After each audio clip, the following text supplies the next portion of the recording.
I have set up my basic geometry. I have also set up my skeleton. Now we can export this as a very basic rig for Unity. I'll start by getting a ROP geometry node. I'll connect this to the end of the network. I'll save this in my project directory under the geometry directory. The name will be char prototype skeleton. I'll give this a number which will be 000. This does not currently have a file type. The extension should be .bgo.sc. This will allow me to export the skeleton. I'll save this. That will be my first export. I'll copy this export node from my proxy geometry. I'll go to my proxy geometry. This will be pasted at the end of the network. Here we'll be exporting the proxy geometry. I'll change the name to char prototype 000 mesh. The extension is .bgo.sc. I can then save this. This geometry that we have just exported will be the basis of our test rig. I'll create a geometry node for this rig. This node will be called rig. I'll enter this node and I'll get a file node. I'll import the prototype mesh. I'll then set the file node to be mesh. I'll do the same for the skeleton. I'll get a file node and I'll import my prototype skeleton. So next I'm going to add weights to the rig. I'll not be doing anything special with the weights, and I'll be having the most basic setup here. So I'll use the default preset node. This will be the joint capture biharmonic node. The first input will be set by our mesh. The second and third inputs will both be set by the skeleton. I'll get a rig post node and I'll connect this to the third input. This will allow me to test if the deformation is working. I can pose the rig, but we will not see anything happen. To see the deformation, I'll get a bone deform node and I'll connect this to my joint capture biharmonic node.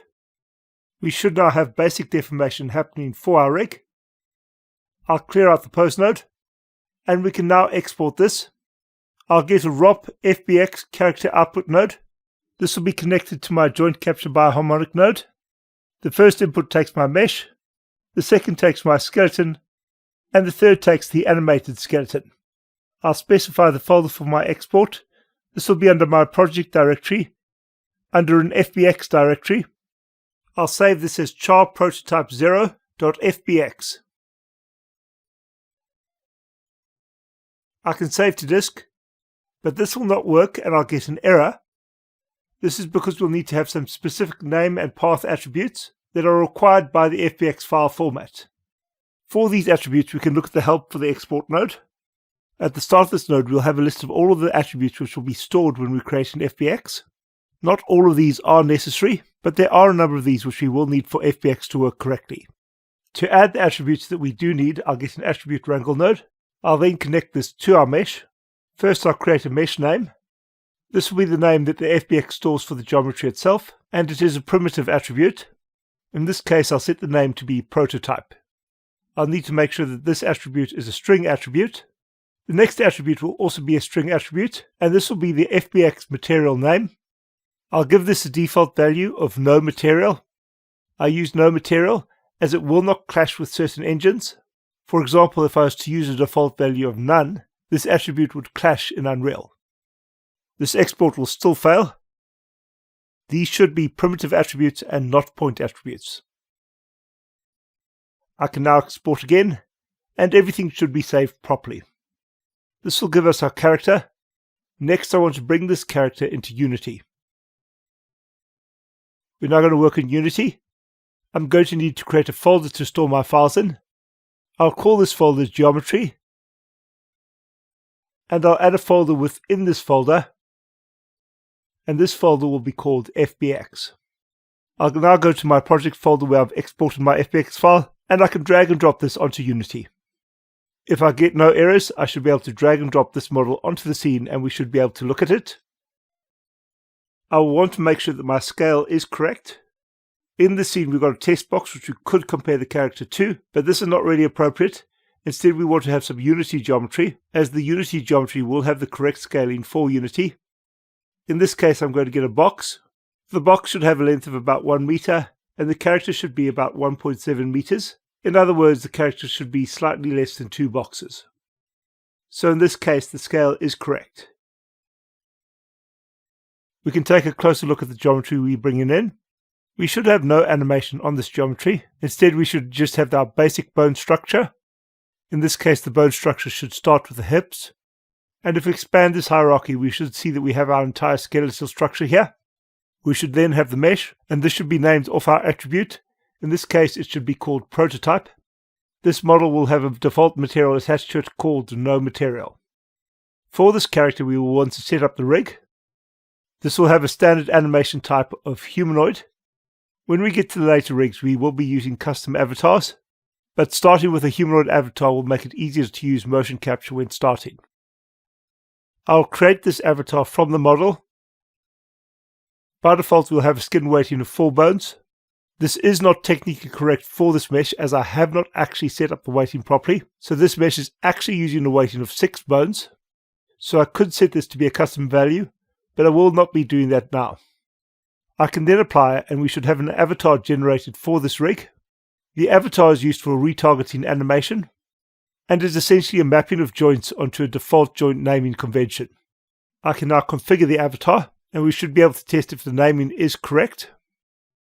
What we want to do here is make sure that all of the fields are set by a joint from our skeleton, and that that joint has the correct name for its field. In this case, the place where I could have problems is with the arm, but it has got it correct. The shoulder is aligned with my left clavicle, the upper arm is aligned with my shoulder, the lower arm is aligned with my elbow, and the hand is set up with my wrist. For the head, we do not currently have the jaw, we only have the neck and the head. I do have a naming issue here. My head is not named correctly, it's named 0.5. This is not something which I can fix here, this is something which I will need to fix within Houdini. I can rename the joint. This should not be 0.5, it should be head. I can save my geometry to disk. Under the rig, I can reload the geometry. And I should be able to export this again. I will replace the geometry within the Internet Explorer. Overwriting the geometry is not necessarily the best idea, but at this early stage it will not create any real issues. I can configure the updated avatar. The head is now being named correctly. Another issue which I have, which is actually a minor issue, is I have wrist effectors being imported. We do not actually need to have effectors imported at all, so I'll return to Houdini and I'll update my rig. This update will be performed when I create the skeleton, and I'll perform it at the end of the network. I'll get a delete joints node, and I'll connect it just before the output of the network. Here I'll delete all my effectors with @name is equal to *EFF. This will remove our final joint from each of the spines. However, we should have all the necessary transforms, even if the transforms for this skeleton are not particularly good. I'll save the skeleton. I'll re-import this in the rig. In the rig, we'll see that our weights for our hands are handled by the wrist, and the weights for the top of the head are still handled by the head. So losing the effectors here should not create any major problems. We can export this again. Once again, I'll replace the existing rig in Unity. We have some deformation on the hands. However, when I reconfigure the avatar, this is all fixed. So my model should now be working properly. Just to be safe, I'm going to re-import the character into the scene. Now we'll want to animate the character. For the animation, I'm going to use some existing animations, and these are animations which are provided by Unity. These are some older animations, and are not from one of their current projects, but they are a complete working animation set, and they're very useful for setting up and testing characters. I'm going to get them from the starter asset pack, and this is an old starter asset pack from 2018. This is officially deprecated, but that doesn't really mean anything, as that doesn't affect the animation. The animation is all stored in FBX files, and they'll be perfectly workable in the current version of Unity, as well as any other 3D package which can import FBX, apart from of course engines like Unreal which require a root bone.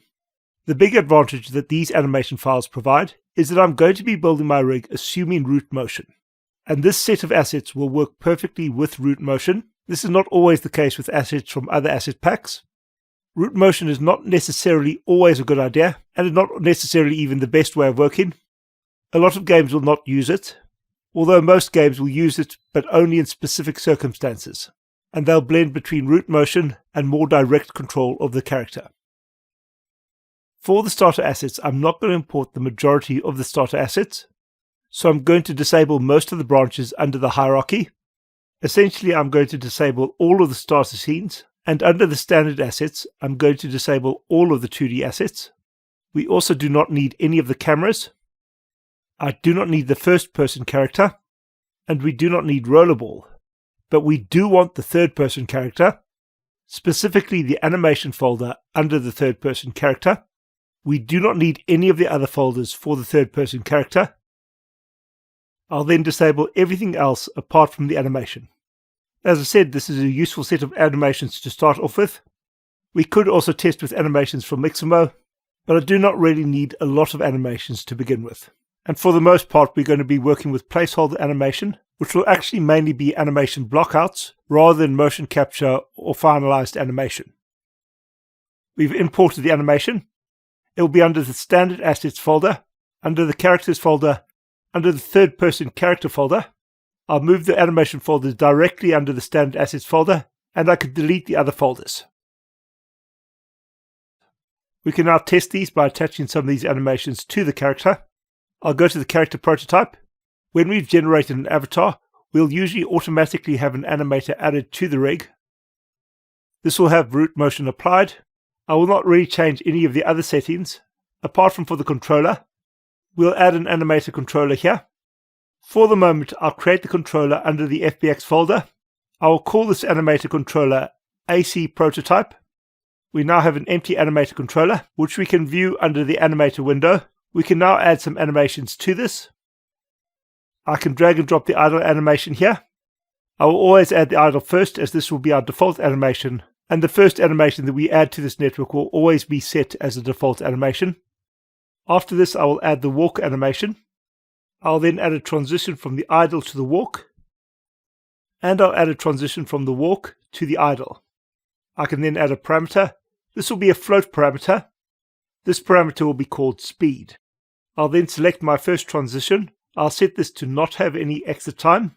It will also have a conditional, and this will be if speed is greater than 0.01. I'll then work on the conditional going back to the idle. This will check if the speed is less than 0.01. We can preview the animation, and currently the preview will have a pink character. To see our prototype character, we can drag and drop it onto the window, and if our avatar has been set up correctly, we should now see the animation playing with the prototype character. This is not looping because we've not selected the transition. I'll select the walk. The walk has been set up to loop, so here we should see a looping animation. The same should apply when we play the idle pose. We can now start testing. We can take a look at the scene and nothing is currently happening. That is because I haven't added my animation controller to the character yet. I'll set the controller to be my AC Prototype controller. Now when we play our scene, the character should be idling. In the animation window, I can update my parameter, and I can set the speed to be 1, and this should result in my character walking forwards. This forward movement is because there's root motion. If there was no root motion, the character would walk on the spot. So that should give us our starting point. I have a basic character to test with, and I have some basic animation for the character. Next, I'll update Unity, and we'll start working with dots.